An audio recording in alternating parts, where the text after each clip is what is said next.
ginnaaw bu ñu sante yàlla buur bu màgg bu tedd bi julli ci sangu-sang bi yenent bi sallallahu alayhi wa sallam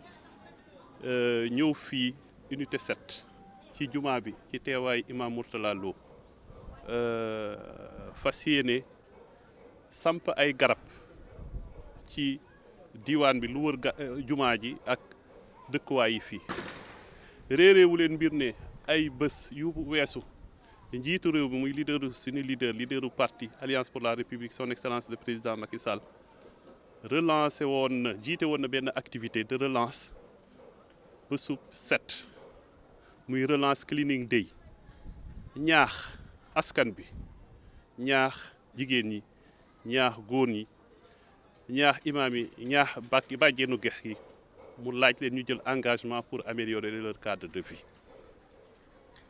ñun nag président de la république daf ñu fekkoon ci loolu parce que lii du guléet ak association Parcelles Bonlieu tàmbale ni ñu woon di wër lycée yi LPA 14 la ñu tàmbale woon ak yenn jàkk yi ak yenn jumaa yi ak yenn édifice public yi di ko reboiser reboisement bi bu ñuy def nag acte citoyen la boo xam ne bu am solo la président de la république ñaax na ci askan bi comme nu ma ko fàttalee tout à l'heure ndaxte fàttali dafay jëriñ toujours jullit ñi may fàttali rek di wax ne ñun suñu engagement citoyen moom moo transcender suñu action politique di wax ne suñu engagement citoyen moom moo jiitu suñu engagement politique depuis bu ñu nekk ndaw dañoo mës a nekk ci association élèves association étudiants bu ñu commencé liggéey dugg ci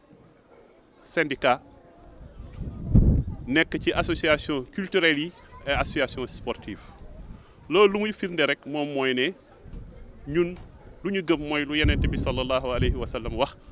mooy ku gën ci nit ñi mooy ku ëpp lu mu leen di jëriñ ku gën a néew lu mu leen di lor kon acte bu ñu posé yëpp acte bu ñu munti posé yëpp dafay dugg ci cadre boobu te réeréewu leen mbir ne plan Sénégal émergent boobu mi nga xam ne mooy référence politique publique et sociale bu njiitu réew mi dafay wax ne jubluwaay bi premier moom mooy amélioration conditions de vie des populations nekkinu askan bi ñu xool nu ñu koy jëmalee kanam kon ñun foofu lañu teg seeni tànk xool luy jëriñ askan bi xool lu nga xam ne dafay saafara jafe-jafe askan yi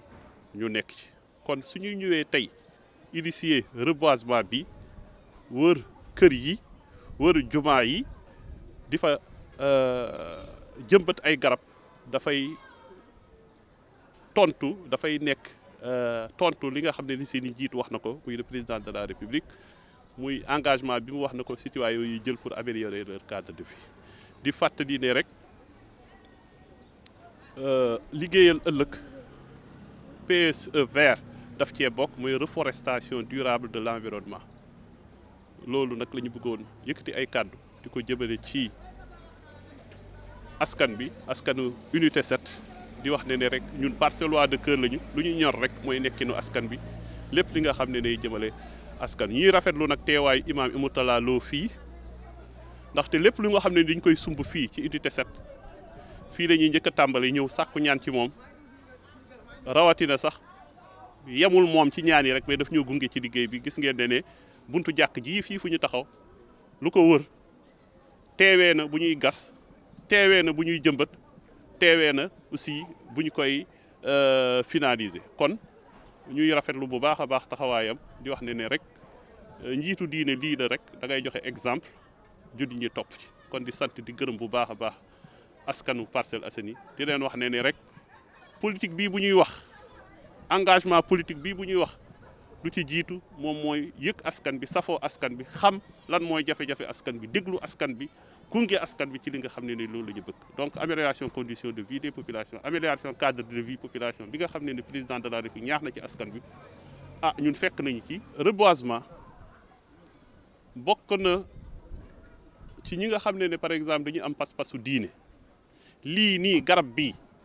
suñu ko jëmbatee bu mu am njëriñ tànk njëriñ bi mu ngi am ci askan bi rek yool bi daf ñuy mënti fekk fépp fu ñu mënti nekk même bu ñu nekkul ci kaw suuf bu ñu làqoo sax yool bi daf ñuy fekk kon dama jàpp ne l'islam moom moo njëkk a jàngale toppatoo environnement jëmbat leen garab même yeneen bi sax day ne bu la desee benn suuf la jëmbatal garab ba pare après nga doog a joxe si suuf kon dañuy wane ne rek loolu si suñu pas-pas la bokk naam njiitu réew bi fàttali ne ko mais daf ñuy fàttali yi nga xam ne dafa bokk si suñu aada dafa bokk si suñu cosaan parce que tamit reboisement garab bokk na ci li nga xam ne mooy préserver environnement cadre de vie bu ñu koy wax il faut garab boo gisee tey ñu am déréglementation climatique yi ñuy am tàngoor bi metti mu am réchauffement planétaire dafa fekk ne rek ñii dañoo gor garab yi yëpp parce que garab yi bu leen fàttali ne taw bii bi ngeen di gis muy am il faut garab am pour mu bokk ci cycle bi nga xam ne moom mooy indi ndox parce que garab yi tamit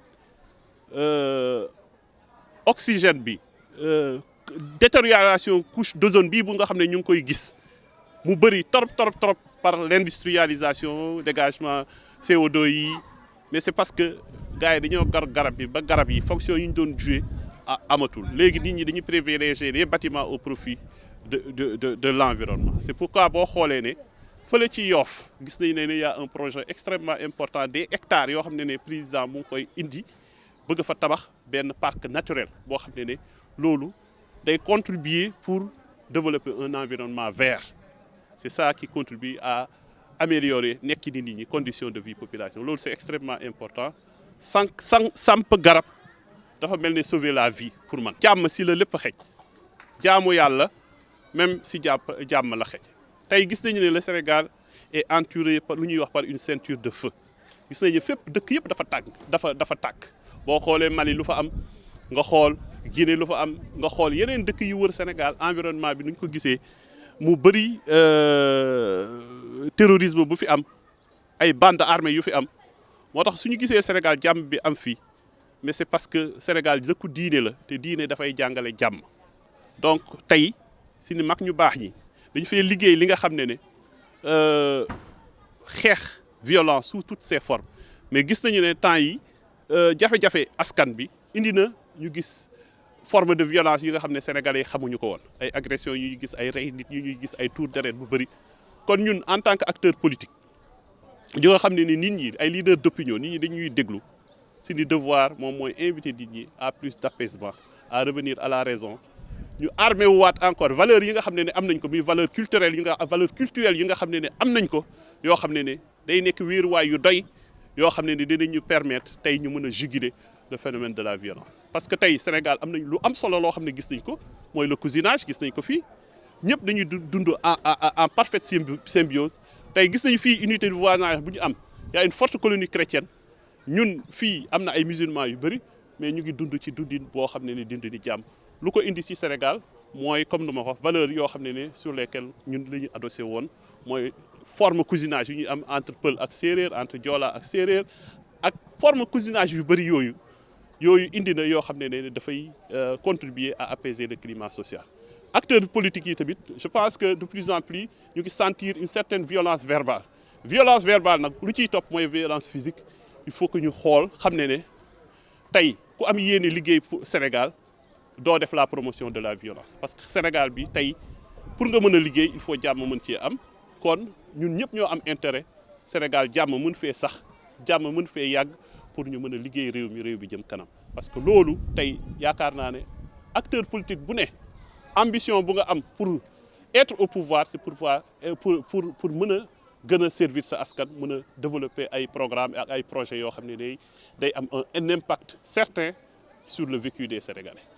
loolu la ñu amoon lu ñu ciy wax.